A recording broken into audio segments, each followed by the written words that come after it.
अगला topic discuss करने वाले हैं जो बड़ा ही इंपॉर्टेंट टॉपिक है। वैसे तो पूरा नरेशन ही एक इंपॉर्टेंट टॉपिक माना जाता है, लेकिन कुछ ऐसे टॉपिक होते हैं कि टॉपिक के अंदर भी ज्यादा इंपॉर्टेंट टॉपिक होते हैं जहां पर अक्सर स्टूडेंट गलतियां कर देते हैं, उनसे मिस्टेक हो जाती है। तो आज का ये टॉपिक पढ़ने के बाद जो जनरल फॉर्मूला हम लोग पढ़ रहे थे, सामान्य नियम पर आधारित नरेशन पढ़ रहे थे, आई होप कि वो सारे के सारे पॉइंट आज आपके निश्चित रूप से क्लियर हो जाएंगे। देखिए, कुछ बातें मैं सबसे पहले आप लोगों को याद दिलाना चाहूंगा कि जो पॉइंट हम लोगों ने डिस्कस किया है, डिस्कशन क्या हुआ था उसको पहले समझेंगे ताकि जो साथी नए हो उनको भी कुछ चीजें याद आ जाएं और ये आज के टॉपिक जो आज हम लोग डिस्कस करने वाले हैं ये अच्छे से समझ पाए। तो देखिए, नरेशन में ये बताया गया था कि देखिए दो पार्ट्स होते हैं साथियों। दो पार्ट्स में पहला पार्ट होता है कॉमा और इन कॉमास के पहले का पार्ट होता है। जैसे यहां ही सेड लिखा हुआ है, ये कॉमा के पहले का पार्ट है। उसके बाद इन्वर्टेड कॉमास के अंदर का पार्ट होता है दूसरा। जैसे यहां से स्टार्ट किया गया है, उसके बाद फुल स्टॉप लगने के बाद यानी सेंटेंस कंप्लीट होने के बाद फुल स्टॉप लगाते हैं, उसके बाद इन्वर्टेड कॉमास क्लोज कर देते हैं। तो ये वाला दूसरा पार्ट होता था। इंपॉर्टेंट बातें क्या क्या डिस्कस हुई हैं उसको जानिए। देखिए, आपको यह बताया गया था जो कॉमा के बाहर वाला पोर्शन होता है जिसे रिपोर्टिंग स्पीच के नाम से जानते हैं, और इन्वर्टेड कॉमास के अंदर का जो पोर्शन होता है उसे रिपोर्टेड स्पीच कहा जाता है। फिर से समझेंगे, कॉमा के बाहर वाला पोर्शन जैसे ही सेड लिखा हुआ है, यह पूरा पोर्शन कहां लिखा हुआ है? कॉमा के बाहर लिखा हुआ है, इसलिए इसको रिपोर्टिंग स्पीच कहा जाता है। और इन्वर्टेड कॉमास के अंदर का जो पोर्शन लिखा हुआ है इसे रिपोर्टेड स्पीच कहा जाता है। और ये दोनों मिल करके क्या बनाते हैं? कॉमा और इन्वर्टेड कॉमास वाले पोर्शन दोनों मिल करके क्या बनाते हैं? डायरेक्ट स्पीच बनाते हैं या डायरेक्ट नरेशन इसे कहा जाता है। लेकिन कॉमा के बाहर जो पोर्शन लिखा होता है उसमें एक सब्जेक्ट होता है, एक वर्ब होती है, और कभी कभी वर्ब का ऑब्जेक्ट दिया होता है और कभी कभी वर्ब के साथ उसका ऑब्जेक्ट नहीं दिया होगा। जैसे यहां सेड सिर्फ लिखा हुआ है, से का सेकंड फॉर्म सेड लिखा हुआ है, लेकिन यहां पर ऑब्जेक्ट नहीं दिया गया है। तो ये ही जो लिखा हुआ है यह आपका सब्जेक्ट हो जाएगा, और सेड जो लिखा हुआ है ये वर्ब की सेकंड फॉर्म है। और ये जो वर्ब होती है इसे रिपोर्टिंग वर्ब के नाम से जाना जाता है। इसे हम कौन सी वर्ब कहते हैं? रिपोर्टिंग वर्ब कहते हैं। आप लोगों को ये डिस्कस इसके पहले की क्लासेस में ये बताया जा चुका है कि अगर रिपोर्टिंग वर्ब यानी यहां जो वर्ब होती है अगर ये प्रेजेंट टेंस या फ्यूचर टेंस में होगी तो इन्वर्टेड कॉमास के अंदर चाहे जो भी लिखा होगा उसके वर्ब में, उसके टेंस में कोई चेंज, कोई परिवर्तन नहीं करते हैं साथियों। जैसे यहां पर जो कुछ लिखा हुआ है ये इन्वर्टेड कॉमास के अंदर लिखा हुआ है। अब यहां पर क्या लिखा हुआ है? से का सेकंड फॉर्म सेड लिखा हुआ है। तो जहां पर सेकंड फॉर्म का प्रयोग किया जाता है वो पास्ट टेंस होता है। कौन सा टेंस होगा? पास्ट टेंस होगा। तो यह बताया गया था कि पास्ट टेंस होने पर इन्वर्टेड कॉमास के अंदर का जो टेंस होगा उसे बदला जाता है। टेंस का मतलब यह होता है अलग अलग वर्ब के फॉर्म होते हैं। मैं हर वीडियो में यह जरूर बताता हूं कि टेंस किसे कहते हैं। अगर आपसे पूछा जाए what is a tense, tense किसे कहा जाता है, तो tense is a different form of the main verb, यानी मेन वर्ब के जो अलग अलग फॉर्म होते हैं उसे हम टेंस बोलते हैं। टेंस का मतलब है कि जो अलग अलग फॉर्म, अलग अलग का मतलब है कहीं वर्ब की फर्स्ट फॉर्म आती है, कहीं सेकंड फॉर्म आती है, कहीं मेन वर्ब की थर्ड फॉर्म आती है, कहीं मेन वर्ब की फोर्थ फॉर्म यानी जिसे आईएनजी लगा के बनाया जाता है यानी आईएनजी वाली फॉर्म, और कहीं पर मेन वर्ब की फिफ्थ फॉर्म का प्रयोग किया जाता है जिसे यस या ईएस लगा करके बनाया जाता है। तो ये हमारी 5 फॉर्म्स होती है। यही अलग अलग जो वर्ब के फॉर्म होते हैं इन्हें क्या कहा जाता है? टेंस कहा जाता है। तो टेंस की यह डेफिनेशन आपको किसी किताब में नहीं मिलेगी, जो मैं आपको बता रहा हूं, तो अच्छे से समझिएगा टेंस क्या होता है। टेंस अलग अलग वर्ब्स के जो फॉर्म होते हैं उसी को क्या कहा जाता है? टेंस कहा जाता है। तो नरेशन में ये पहला पॉइंट, सबसे इंपॉर्टेंट पॉइंट डिस्कस किया गया था। अगर रिपोर्टिंग वर्ब यानी कि ये वाली वर्ब प्रेजेंट टेंस में या फ्यूचर टेंस में होगी तो इन्वर्टेड कॉमास के अंदर का जो टेंस होगा यानी वर्ब होगी उसे चेंज नहीं किया जाता। लेकिन अगर ये पास्ट टेंस में होगी दोस्तों, ये वाली टेंस की वर्ब क्या किसमें होगी?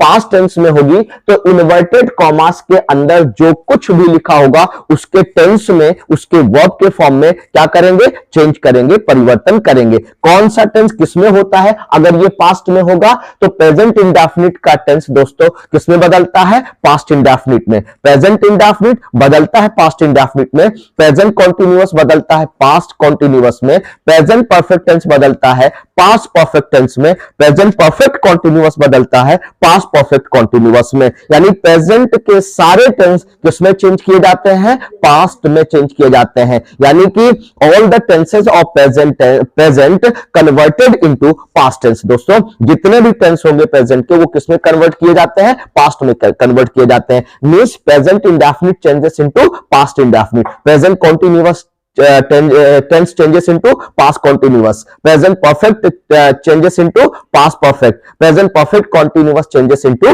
past perfect continuous। उसके बाद past में आता है दोस्तों। तो अगर हम past की बात करते हैं तो उसमें भी ये 4 पार्ट होते हैं, लेकिन past का past में ही बदलता है, इसलिए past के केवल ऊपर के 2, पहला और दूसरा बदलता है, तीसरे और चौथे में बदलता है। यानी कि past indefinite किस में बदलेगा? past perfect में बदलेगा, और past continuous बदलता है past perfect continuous में। फिर से समझेंगे साथियों, पास्ट इंडेफिनिट किसमें बदलता है? पास्ट परफेक्ट में बदलता है, और पास्ट कॉन्टिन्यूअस किसमें बदलता है? पास्ट परफेक्ट कॉन्टिन्यूअस में बदलता है। बाकी फ्यूचर में ज्यादा कोई परिवर्तन नहीं करेंगे, शल को शुड में चेंज कर देंगे। अगर शल होगा, हेल्पिंग ऑफ शल होगी तो उसे किसमें चेंज करते हैं? शुड में चेंज करते हैं। विल होगा तो उड में चेंज कर देंगे, विल होगा तो उड में चेंज करेंगे, कैन होगा तो कुड में चेंज करेंगे, मे होगा तो माइट में चेंज करेंगे। इसी तरह से अगर मस्ट लिखा हुआ है तो उसे हैड टू में चेंज किया जाता है। मस्ट को किसमें चेंज करते हैं? हैड टू में चेंज करते हैं, क्योंकि मस्ट ऑब्लिगेशन दर्शाता है, यानी किसी काम की अनिवार्यता अगर हो जाती है, कोई काम कंपलसरी हो जाता है, तब वहां पर मस्ट का यूज किया जाता है, और उसे किसमें हम चेंज करते हैं? हैड टू में चेंज करते हैं। जैसे मुझे स्कूल जाना चाहिए था, I must go to school. दोस्तों मुझे किताब पढ़नी चाहिए था, I must read the book. मुझे सुबह जल्दी उठना चाहिए था, I must wake up early in the morning. दोस्तों तो यहां पर जहां मस्ट हम कहां यूज करते हैं? जहां पर सेंटेंस में यह पता चल रहा हो कि किसी काम को करना अनिवार्य हो चुका था, तो वहां पर मस्ट का प्रयोग करना चाहिए, और must converted into had to. Must को किसमें चेंज करते हैं? हैड टू में चेंज करते हैं। दोस्तों तो इस तरह से आपको बताया गया कि कौन सा टेंस किसमें चेंज किया जाता है। इसका एग्जांपल भी देकर के दोस्तों इसके प्रीवियस वीडियोस में बताया जा चुका है, प्रीवियस क्लासेस में बताया जा चुका है। ये चौथा पार्ट होगा दोस्तों, 4 पार्ट्स बताया जा चुका है दोस्तों, ये 5वां पार्ट होगा। तो आप एक एक पार्ट्स को आप देखते जाइएगा, आप निश्चित रूप से यकीन मानिए कि हर टॉपिक आपका क्लियर हो जाएगा। और यूपी बोर्ड हो या सीबीएसई बोर्ड हो या कोई अदर कॉम्पिटिटिव एग्जाम्स की आप तैयारी कर रहे हो, चाहे टीजीटी की तैयारी कर रहे हो, चाहे पीजीटी की तैयारी कर रहे हो, डीएसएसबी की तैयारी कर रहे हो, या बिहार में जो वैकेंसीज आती है उसकी तैयारी कर रहे हो, यानी कि जहां भी इंग्लिश पूछा जाता है, एसएससी हो, बैंक हो या डिफेंस हो, कहीं भी आप देखेंगे कि नरेशन के क्वेश्चन जरूर पूछे जाते हैं। क्वेश्चन का पैटर्न अलग हो सकता है, क्वेश्चन पूछने का तरीका अलग हो सकता है दोस्तों, लेकिन मेथड आपके वही होंगे। जब तक आपको हर चीज का लॉजिक नहीं पता होगा, हर चीज का कॉन्सेप्ट नहीं पता होगा, आप उसको अच्छे से नहीं डील कर पाएंगे। तो चलिए ये आज का जो इंपॉर्टेंट सेंटेंस लिया गया इसको सॉल्व करते हैं। अब तक आपको क्या बताया गया था दोस्तों कि अगर रिपोर्टिंग वर्ब यानी यहां जो टेंस होती है, अगर ये किसमें दिया गया हो? पास्ट टेंस में हो, तो इन्वर्टेड कॉमास के अंदर के जितने भी टेंस होंगे यानी वर्ब के फॉर्म होंगे उसे आपको चेंज करने होंगे। जैसे बताया गया प्रेजेंट इंडेफिनिट पास्ट इंडेफिनिट में चेंज होगा, प्रेजेंट कॉन्टिन्यूअस पास्ट कॉन्टिन्यूअस में चेंज होगा। इसी तरह से और भी टेंसेस अभी आपको बताया जा चुका है, इसके प्रीवियस ईयर में, प्रीवियस वीडियोस में भी ये बातें डिस्कस हो चुकी हैं। लेकिन आज आपको ये समझना है कि अगर ये पास्ट में हो यानी रिपोर्टिंग वर्ब आपकी पास्ट टेंस में हो, लेकिन इन्वर्टेड कॉमास के अंदर कब कब चेंज तब भी नहीं करना पड़ेगा। यानी कि आपको बताया गया, फिर से समझिएगा कि रिपोर्टिंग वर्ब यानी ये वाली वर्ब जो होती है, अगर ये पास्ट में हो तो इन्वर्टेड कॉमास के अंदर का जो वर्ब फॉर्म होगा यानी टेंस होगा वो चेंज किया जाता है। लेकिन कब कब इन्वर्टेड कॉमास के अंदर जो भी वर्ब के फॉर्म होंगे, जो भी टेंस होगा, ये पास्ट में होने के बावजूद भी ये चेंज नहीं किया जाता है। तो दोस्तों यहां पर आप देख सकते हैं कि ये फैक्ट सामने लिख दिए गए ताकि आपको अच्छे से समझ में आ जाए। अभी एक एक चीज को डिस्कस भी कर लेंगे कि जब यूनिवर्सल ट्रुथ की बात की गई होगी, यानी कि ये पास्ट में हो लेकिन सेंटेंस अगर आपका इन्वर्टेड कॉमास के अंदर का जो पोर्शन है, अगर उससे ये पता चल रहा है कि यहां पर यूनिवर्सल बातें हैं, यूनिवर्सल ट्रुथ की बात की गई है।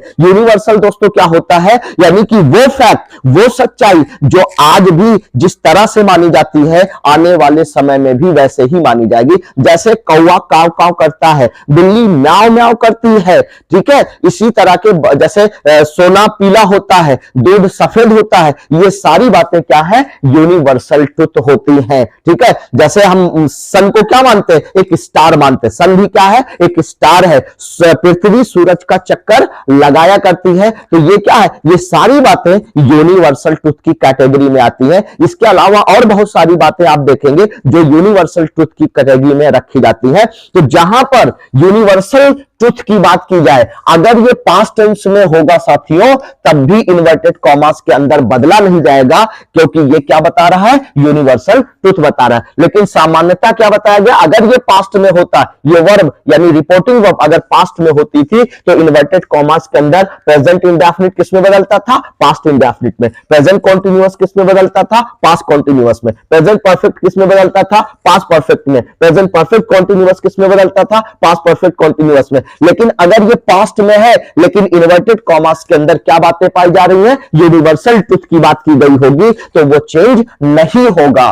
ठीक है, जैसे यहां पर क्या लिखा हुआ है, ही सेड, उसने कहा, the sun is a star, सूरज एक स्टार माना जाता है कि सन क्या है, एक स्टार है। तो यहां पर देखिए, ध्यान दीजिए, ये क्या बता रहा है, एक यूनिवर्सल ट्रुथ। ये कैसा सेंटेंस है, यूनिवर्सल ट्रुथ है। इसी तरह से जैसे आपको बताया गया, कौवा काव काव करता है, कौवा कभी म्याऊं म्याऊं नहीं करेगा, है ना, ठीक है। सोना पीला होता है, आज भी होता है, कल भी होता था, आने वाले समय में भी होता रहेगा। इसी तरह से सूरज पूरब से निकलता है, अगर आज निकल रहा है तो कल भी निकलता था, आने वाले समय में भी सूरज कहां से निकलेगा, पूरब से ही निकलेगा। इसी तरह से पृथ्वी सूरज का चक्कर लगाती है, तो वो आज भी लगाती है, कल भी लगाती थी, आने वाले समय में भी रोटेट करती रहेगी, लगाती रहेगी। तो ये सारी बातें किसके अंदर आती हैं, यूनिवर्सल ट्रुथ के अंदर आती हैं। अगर यूनिवर्सल ट्रुथ होगा तो इन्वर्टेड कॉमास के अंदर का टेंस कभी भी चेंज नहीं किया जाएगा, यानी the sun is a star लिखा हुआ है, इसमें कोई परिवर्तन आप नहीं करोगे। और वैसे दोस्तों, जैसे यहां सेड लिखा हुआ है, तो सेड को बदला भी नहीं जाता है। जैसे सेड लिखा हुआ है, यहां पर आपको क्या बताया गया कि यहां पर हम परिवर्तन करते हैं, लेकिन क्या, अगर से लिखा हुआ है दोस्तों, तो से के स्थान पर हम से लिखेंगे। अगर से टू लिखा हुआ है साथियों, से टू लिखा होगा, तो से टू के स्थान पर क्या लिखेंगे, टेल का प्रयोग करेंगे। लेकिन अगर यहां पर क्या लिखा हुआ है, सेज लिखा हुआ है, तो सेज बदला नहीं जाता है। सेज के स्थान पर क्या होगा, सेज ही होगा।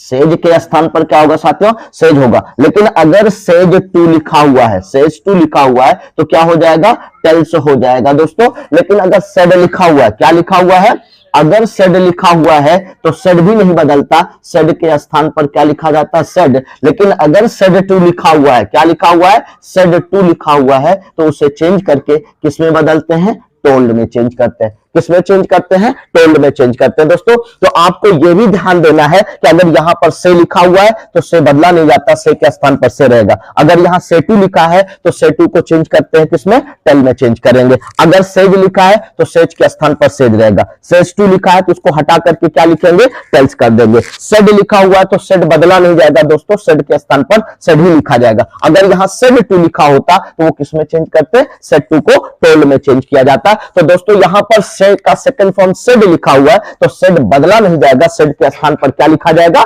सेड ही लिखा जाएगा।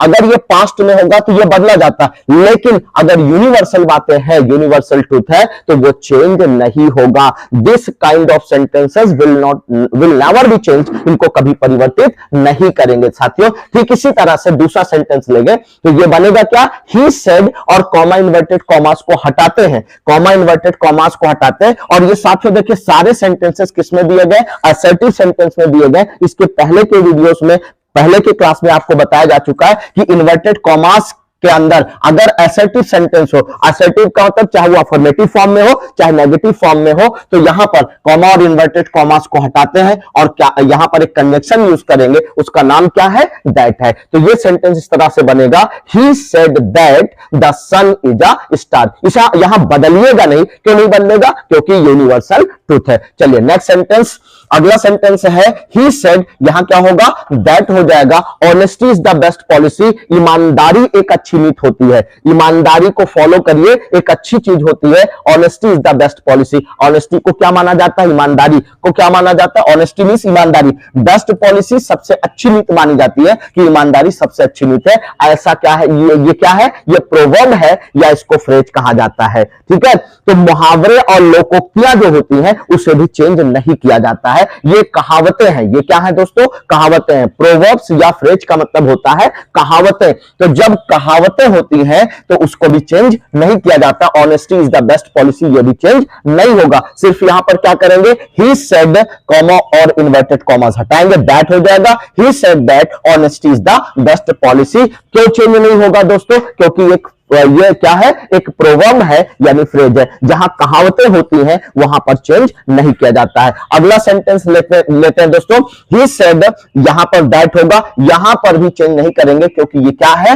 इडियम है, फ्रेज है। Too many cooks spoil the broth, ये too many cooks spoil the broth लिखा हुआ है दोस्तों। इसका क्या मतलब है, ये है इडियम। जैसे कहा जाता है किसी काम को अगर आप अकेले करते हैं तो जितने बेहतर ढंग से वो हो पाएगा, उतना अच्छा अगर 10 लोग मिलकर के उसी काम को करेंगे तो शायद नहीं होगा। क्योंकि कहा जाता है 3 तिगाड़ा काम बिगाड़ा, यानी कि एक से ज्यादा लोग अगर इकट्ठा हो जाए इसी काम को करने के लिए तो कोई अपनी राय देता है, कोई अपनी राय देता है, उसी में सब लोग अपनी राय ठूसते रहते हैं, तो क्या होगा, इससे पूरा का पूरा काम गड़बड़ हो जाएगा।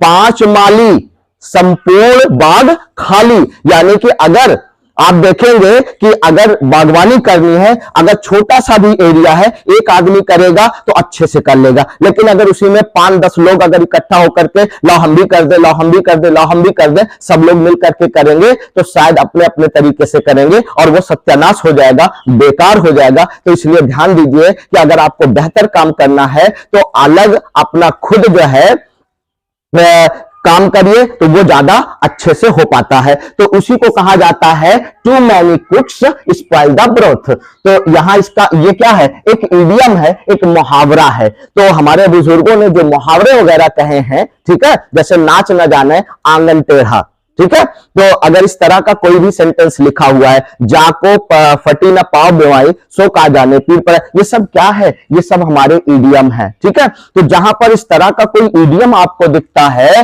तो वो भी कभी चेंज नहीं होगा। जबकि जनरल रूल क्या कहता है कि अगर यहां पर वर्ब आपको किसमें दी गई है, पास्ट में दी गई है, तो इन्वर्टेड कॉमास के अंदर का टेंस आप चेंज करो। लेकिन अगर इन्वर्टेड कॉमास के अंदर इडियम दिया है, यूनिवर्सल ट्रूथ है, प्रोवर्ब है, फ्रेज है, इडियम है, तो वो चेंज नहीं होगा। और कहां कहां नहीं चेंज होगा, तो दोस्तों ये क्या बनेगा, इसका इनडायरेक्ट नरेशन। तो ही सेड, यहां कॉमा और इन्वर्टेड कॉमास हटाएंगे, यहां दैट हो जाएगा, ही सेड दैट, फिर आगे बनेगा ये too many cooks spoil the broth हो जाएगा, too many cooks spoil the broth हो जाएगा। आई होप कि एक एक पॉइंट आप समझ पा रहे होंगे। जहां नहीं समझ में आता प्लीज कमेंट करके जरूर बताइएगा, क्योंकि आपका कोई भी डाउट जो आपको लगता है कि एग्जाम में आपकी स्कोरिंग कम करेगा, उसको एग्जामिनेशन हॉल में जाने से पहले जरूर क्लियर करके जाइएगा, ताकि हर पॉइंट आपका क्लियर रहे, आपके अंदर कॉन्फिडेंस बढ़ेगा। आपके अंदर अगर कॉन्फिडेंस बढ़ेगा तो आप अच्छे से कर पाओगे। देखिए कॉन्फिडेंस बढ़ना अच्छी बात है, लेकिन ओवर कॉन्फिडेंस होकर के मत जाइएगा, नहीं तो कभी कभी क्या है कि आप चीजों को समझते तो हैं लेकिन वहां जाकर के गड़बड़ कर देंगे। एग्जामिनेशन हॉल में आप एकदम कूल माइंडेड होकर के जाइए, एकदम अच्छे से जाइए, ताकि आपका हर क्वेश्चन अच्छे से हो सके। और अगला क्वेश्चन लेते हैं दोस्तों, तो क्या है, ही सेड उसने कहा they go to school daily वे स्कूल डेली जाते हैं। अगर यहां पर लिखा होता आई गो टू स्कूल, मैं स्कूल डेली जाता हूं, he goes to school daily, तो ये सारी बातें क्या है दोस्तों, प्रेजेंट रूटीन की बातें कर रहा है। प्रेजेंट रूटीन का मतलब यह होता है यानी जो काम हम नियमित रूप से डेली करते हैं, टाइम पर करते हैं, उसे क्या कहा जाता है, प्रेजेंट रूटीन कहा जाता है। जैसे हम सभी लोग क्या करते हैं, सुबह उठते हैं, बच्चे लोग तैयार होते हैं, उसके बाद डेली स्कूल जाते हैं, तो वो सारा का सारा किसमें आएगा, वो सारा प्रेजेंट रूटीन में आता है। और प्रेजेंट रूटीन भी अगर दिया गया हो साथियों, तो उसे भी इन्वर्टेड कॉमास के अंदर वाले टेंस में कोई परिवर्तन नहीं करेंगे। जैसे ही सेड, उसने कहा वे गो टू स्कूल डेली, वे डेली स्कूल जाते हैं, वे प्रतिदिन स्कूल जाते हैं। तो यहां क्या बताया जा रहा, प्रेजेंट रूटीन बताई जा रही है, वर्तमान में कोई काम नियमित रूप से हो रहा है, रूटीन में शामिल है, हमारे दिनचर्या में शामिल है। अगर उस काम की हम बात करते हैं तो भी वर्ब में कोई परिवर्तन नहीं होगा। ये वर्ब लिखी है गो, इसमें कोई परिवर्तन नहीं होगा। लेकिन दोस्तों यहां जो डे लिखा हुआ है ये प्रोनाउन है, ये नहीं, प्रोनाउन बदला जाता है, लेकिन जितने थर्ड पर्सन के प्रोनाउन होते हैं, जैसे ही हो गया, शी हो गया, इट हो गया, दे हो गया, ही हो गया, शी हो गया, इट हो गया, दे हो गया, या फिर किसी का नाम आ गया, तो वो चेंज नहीं होता, क्योंकि वो सभी थर्ड पर्सन में रखे जाते हैं और थर्ड पर्सन के प्रोनाउन को चेंज नहीं किया जाता है। देखिए आपको प्रोनाउन के अभी सारे कॉन्सेप्ट नहीं बताए गए हैं, अभी केवल अभी नाउन पर और जनरल फॉर्मूले पर बताया जा रहा है, इसके बाद प्रोनाउन पर भी आपको बताया जाएगा। तो यहां दे लिखा हुआ है, ये थर्ड पर्सन में आता है साथियों, तो यहां ये बदला नहीं जाएगा, तो ये हो जाएगा they go to school daily, वे स्कूल डेली जाते हैं। ये किसमें आएगा, प्रेजेंट रूटीन में। ठीक इसी तरह से अगर पास्ट रूटीन की बात की गई, यानी जो काम हम पास्ट टाइम में किया करते थे, बीते हुए लम्हों में किया करते थे, वो हमारा पास्ट रूटीन होगा। अगर पास्ट रूटीन की बात की गई है तो वहां पर भी चेंज नहीं किया जाएगा, इन्वर्टेड कॉमास के अंदर कोई परिवर्तन नहीं होगा। जैसे यहां पर ये है, तो ही सेड, उसने कहा, they used to go to school daily, वे डेली स्कूल जाया करते थे। They used to go to school daily, वे स्कूल डेली जाया करते थे। दोस्तों यहां पर यूज्ड टू का प्रयोग किया गया है। यूज्ड टू अगर कहीं पर भी लिखा हो तो ये पास्ट टाइम में, पास्ट टेंस में क्या बताता है, किसी की पास्ट रूटीन को बताता है, सब्जेक्ट की रूटीन को बताता है कि जो हमारा सब्जेक्ट है वो किसी काम को किया करता था। बल्कि अब इसके स्थान पर उड का प्रयोग किया जाता है। किसका प्रयोग किया जाता है साथियों, उड का प्रयोग किया जाता है। यानी जहां पर यूज्ड टू का प्रयोग किया जाता था वहां पर आप उड का प्रयोग कर सकते हैं। यह सेंटेंस ऐसे भी लिखा हो सकता है, they would go to school daily, वे स्कूल डेली स्कूल जाया करते थे। तो ये आपका पास्ट रूटीन बता रहा है और ये वाला आपका प्रेजेंट रूटीन बता रहा है। ये दोनों बदला नहीं जाएगा, चाहे ये पास्ट में ही क्यों ना हो, चाहे ये पास्ट में क्यों ना हो।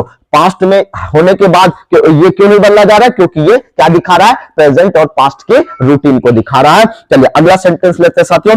ही सेड, उसने कहा, Gandhi ji started the quit India movement. Quit India movement का मतलब, क्विट का मतलब होता है छोड़ना, इंडिया भारत, और मूवमेंट आंदोलन को कहा जाता है क्विट इंडिया मूवमेंट, यानी भारत छोड़ो आंदोलन कि इसकी स्टार्टिंग की थी कौन, महात्मा गांधी जी ने। तो ये सारी बातें कहां रिकॉर्ड की गई हैं, हिस्ट्री में रिकॉर्ड हो चुकी है, इतिहास बन चुका है। तो जो हिस्टोरिकल फैक्ट है, ऐतिहासिक बातें हैं, यानी जो इतिहास बन चुका है उसे हिस्टोरिकल फैक्ट कहा जाता है साथियों। और हिस्टोरिकल फैक्ट भी अगर यहां दिया हो, भले ही ये पास्ट में क्यों ना हो, यानी यहां पर सेड हो या कोई भी ऐसी वर्ब लिखी हो जो पास्ट में हो, लेकिन अगर यहां हिस्टोरिकल बातें हैं इन्वर्टेड कॉमास के अंदर, तो कभी भी ये चेंज नहीं होगा, कभी बदला नहीं जाएगा। इसलिए Gandhi ji started the quit India movement, ये बदला नहीं जाएगा। बदलाव सिर्फ यहां होगा, यहां पर आप क्या करोगे, दैट लगा दोगे, तो ये सेंटेंस बनेगा, he said that Gandhi ji started the quit India movement. Okay,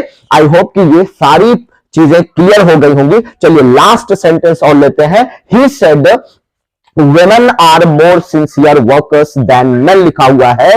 he said, उसने कहा, women are more sincere, women यानी जो लेडीज होती हैं वो ज्यादा सिंसियर होती हैं, ज्यादा ईमानदारी से काम करती हैं than men, men की अपेक्षा पुरुषों की तुलना में। इसीलिए कहा जाता है कि जितने भी ऑफिस वगैरह होते हैं वहां पर वहां पर वुमेन्स को रखा जाता है ताकि वो काम को ईमानदारी से, ऐसा माना जाता है। अब फैक्ट क्या है, अब आप लोग कमेंट करके जरूर बताइए कि कौन ज्यादा सिंसियरली काम करता है, मेन ज्यादा सिंसियरली काम करते हैं या वुमेन ज्यादा सिंसियरली काम करते हैं, तो ये कमेंट करके आप लोग जरूर बताइएगा। लेकिन ऐसा माना जाता है कि women are more sincere, women ज्यादा सिंसियर होती हैं, ज्यादा ईमानदारी से काम करती हैं, ज्यादा अच्छे से काम करती हैं देन मेन, पुरुषों की तुलना में। तो ये किसमें आएगा दोस्तों, ये स्वीपिंग जनरलाइजेशन वाले सेंटेंस की कैटेगरी में आएगा। तो जहां पर स्वीपिंग जनरलाइजेशन की बात होती है, यानी कि आमतौर से किसी बात का प्रचलन हो जाता है कि ये ऐसा होता है, तो उसे हम जनरल स्वीपिंग जनरलाइजेशन वाले स्टेटमेंट मानते हैं।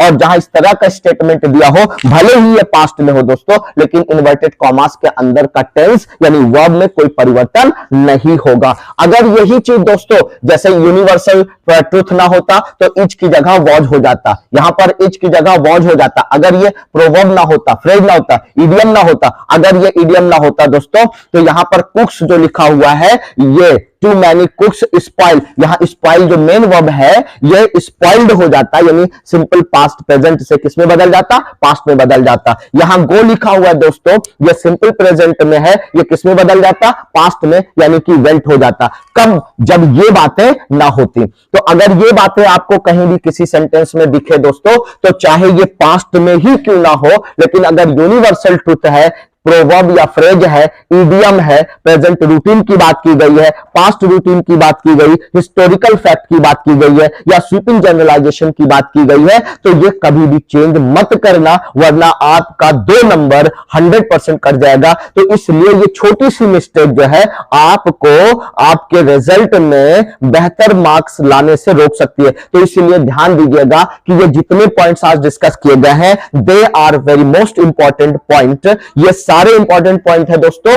आप सभी इसकी प्रैक्टिस करिए। अगर आपको लगता है कि और भी बहुत सारे ऐसे सेंटेंसेस हैं जहां पर आपको कोई दिक्कत आ रही है या कोई सेंटेंस आप समझ नहीं पा रहे हैं, तो उसको कमेंट करके जरूर बताइएगा, उस पर भी यूजफुल वीडियोस आपको मिलता रहेगा। बस मेरा उन सभी साथियों से हम्बल रिक्वेस्ट है कि प्लीज जो चैनल पर नए हो चैनल को ज्वाइन करें, सब्सक्राइब करें, लाइक करें और शेयर करते रहें। आप लोग थोड़ी सी कंजूसी करते हैं लाइक करने में और शेयर करने में, तो ये काम जरूर करते रहिए, शेयर जरूर करते रहिए, कमेंट जरूर करते रहिए, ताकि वो सारे स्टूडेंट जो दूर दराज कहीं पर भी हैं, पढ़ाई कर रहे हैं, अगर उनको कोई दिक्कत होती है, ट्यूशन कोचिंग नहीं कर पाते साथियों, तो उनको भी पढ़ने का हक है, पढ़ने का अधिकार है। सबको शिक्षा समान रूप से मिलनी चाहिए। तो दोस्तों उनको भी शिक्षा मिले, बेहतर शिक्षा मिले, ठीक है। तो इसके लिए आप सपोर्ट करते रहिए और आप लोग बहुत ज्यादा सपोर्ट कर रहे हैं, तो इसके लिए थैंक यू सो मच साथियों।